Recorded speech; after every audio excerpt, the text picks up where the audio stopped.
I was out doing a delivery one late night. It was probably the longest drive I had ever taken for a pizza delivery. From the pizza place I worked at, it was a 20-minute drive, which isn't too crazy out where I live. Plus, they ordered 4 large pies, so I figured it was a party and I would get a much bigger tip. Navigating the dirt roads at night was always annoying though.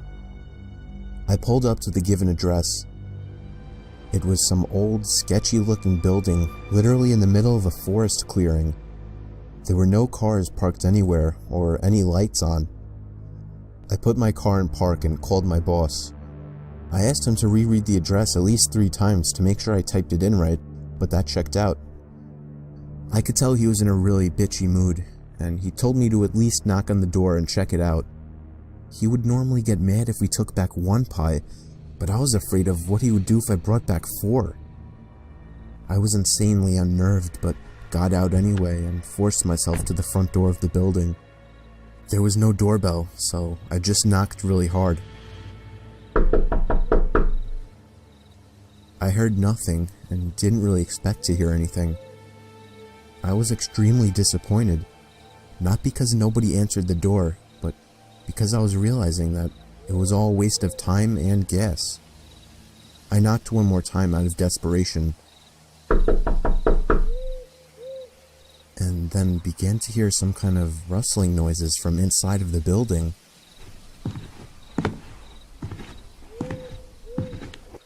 I knocked again and yelled that I was the pizza guy. There was silence now. I felt a bit more uncomfortable now than before. But before I could turn around, I noticed something at the window. There was someone looking through the window. I couldn't tell if it was a man or a woman. All I noticed were their eyes. Their eyes were open wider than I knew possible, staring intently at me. I was disturbed enough by this and dropped the pizzas and ran back to my car. The shitty thing wouldn't start until turning the key for the 3rd time. I drove off the grass and back onto the dirt road, but I felt the car rocking about, shaking and bumping. Something wasn't right.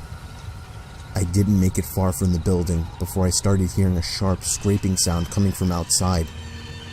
There was so much resistance that I couldn't even drive. The car came to a stop. I got out of the car to check what the hell was wrong. A chill ran up my spine as I began to feel like my heart was constantly skipping beats. My tires had been slashed and had completely fallen off the rim. Not just the front though. All 4 tires were slashed. I realized somebody did this when I was knocking on the door to that building. Instead of running, I got back in the car and locked the doors. I was so close to that building, I could practically see it from where I was, if it weren't for the trees blocking the view. I dialed 911 and explained everything to the operator. She told me the cops would be over as soon as possible and that I need to stay hidden. I asked her if it was advisable to stay in the car or run, and she told me it would be best to stay in the car with the door locked. She asked me to stay on the line with her until the cops arrived. My whole body was shaking.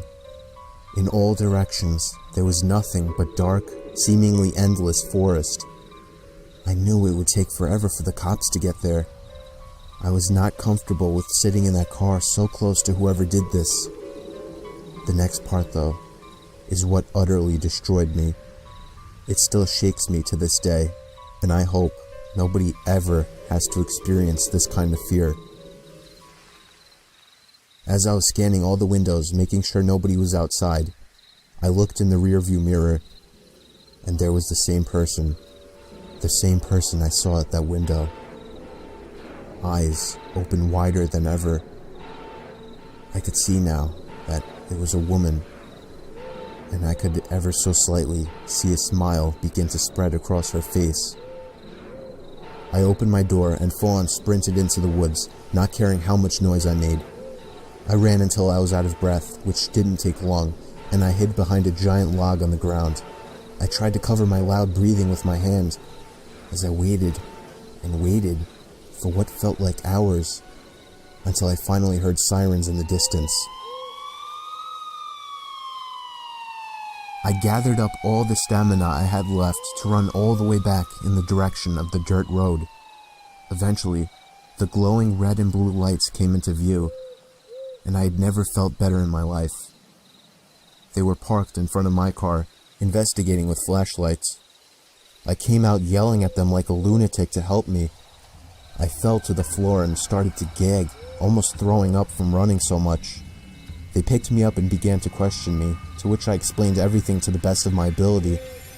One of the two cars drove over to the building, and the two officers began to search the building. They came back with nothing except for a couple of spiky objects. These objects were exactly the same as the ones used to slash my tires. The cops guessed that it was some kind of sick, demented couple, being that I saw the woman, but unfortunately they were never found, and that still kills me to this day. I obviously quit my job right after that and started working at a local grocery store. I know that I'll never forget seeing that woman at the back of my car.